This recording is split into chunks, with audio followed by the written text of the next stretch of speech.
Hey everyone, it's your friend and neighborhood pastor KP here. Hope all is well with you, and I hope you are staying strong in the Lord.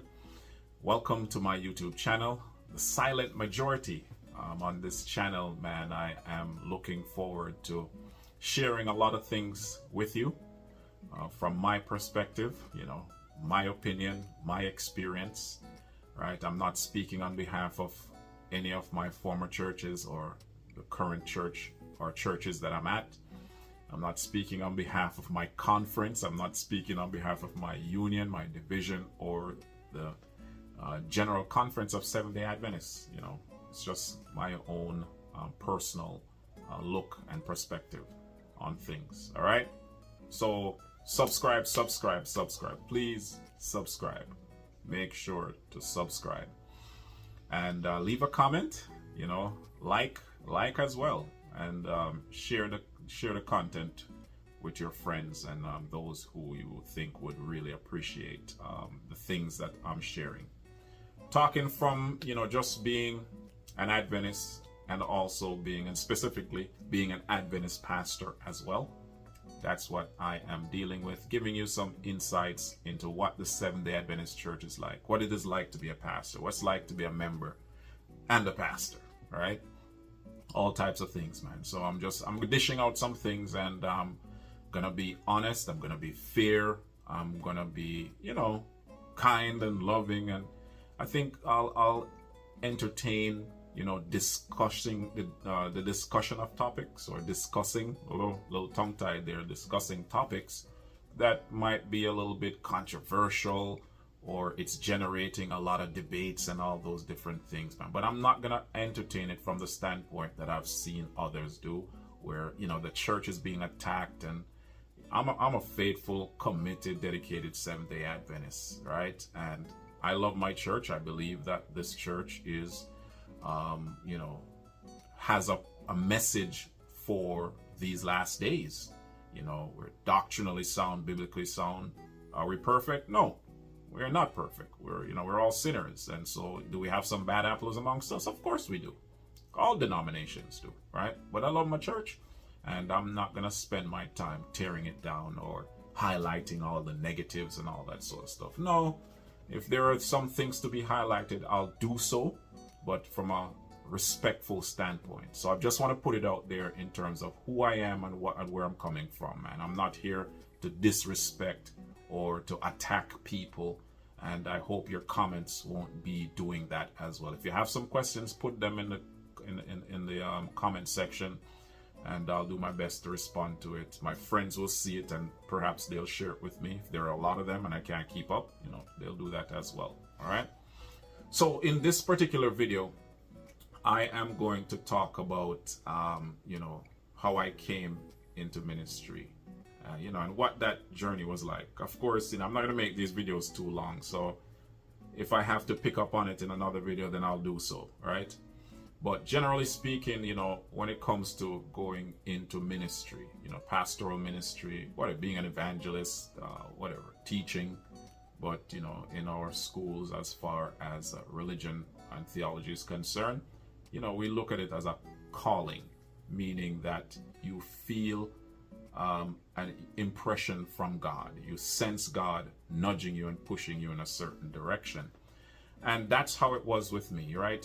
I didn't have some supernatural experience or some traumatic experience that thrust me into ministry, sort of like Paul's Damascus Road experience, right? I didn't have anything like that. If anything, I just felt a calm impression from God saying that, Kenton, I want you in ministry. I've always had that feeling from since I started to understand myself and know, understand spirituality, understand God and his leading and how this Holy Spirit works.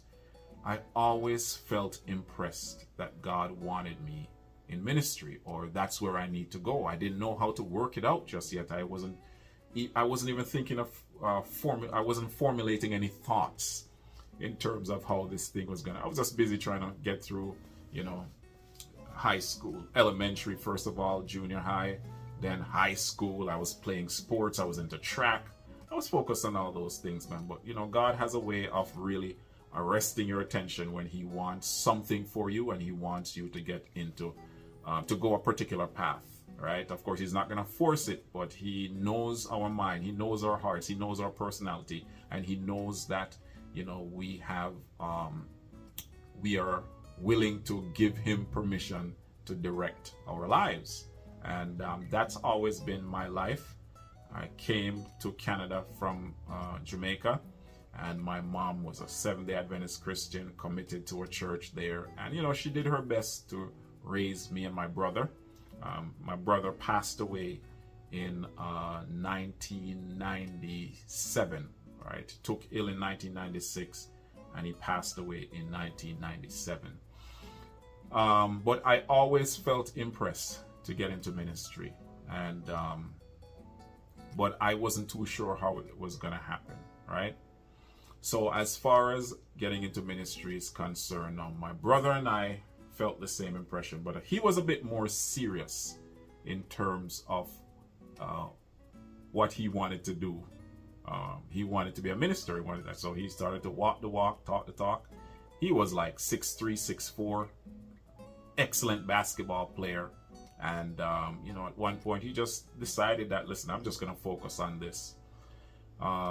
He went to a college day experience at Oakwood College, right?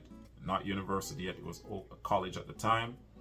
And he did his thing, and people were encouraging him to do that, but I was sort of like the rebel and the black sheep, even though I'm the older brother, right? And I felt this impression, but my brother wanted to go into ministry, and he went to this college day experience. When he went down there, he came back, man, and he told me about the experience. He really liked it, and he was definitely happy and excited that he was gonna, go down to the school. God did not have that plan for him. As I said, he passed away. But what I didn't know is that my brother wrote something or signed something down at Oakwood. And it was something to do with potential students, something to that effect. It's kind of fuzzy right now in terms of what really happened. I never really documented it, but this is the conversation that I had with them after. So they were calling about my brother. Oakwood was calling now. This is after he passed away, and I told them that he died, and they were asking about me asking for Kenton, right? So of course, they passed on their condolences and all that sort of stuff, but now they're asking for Kenton. I said, yeah, that's me. What's going on? And they told me, asked me if I'm still coming. That's what they said to me. Am I still coming? This is, I'm not too sure where my life is going at this point and what is going on, how to think about God, even though I felt that impression. But I'm talking about how God will arrest your attention, right? So my brother passed away. I was close to my brother, and it was a very emotional time. And I was a bit shaken when they asked me if I'm coming. And I said, why? Why are you asking that question? We're coming where? And they told me that he put my name down as a potential student to attend Oakwood College.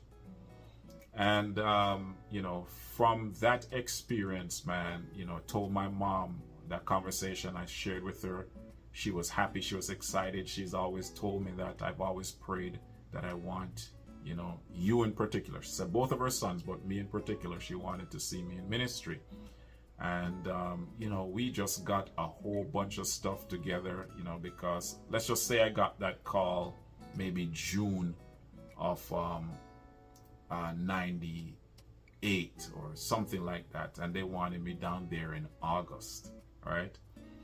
So we just got a whole bunch of stuff together, immigration forms, medical information, tuition together, sort out student loans, man. In a very short time, we got all that information together, got the proper documentation for me to travel, pack up some stuff. And the next thing I know, it was just a whirlwind experience. I am jumping on a Greyhound bus with a whole bunch of other Canadian students and their parents to go to Oakwood College. So that's pretty much how my journey started. All right. So what I'll do is that I'll pick up on that story in another video when we'll talk about what it was like being at Oakwood, and I'll share my other educational experience. Stay blessed. Like, share, subscribe. The silent majority, all right? I just spoke about the call. Make sure to leave a comment as well, and tell me a little bit about your experience.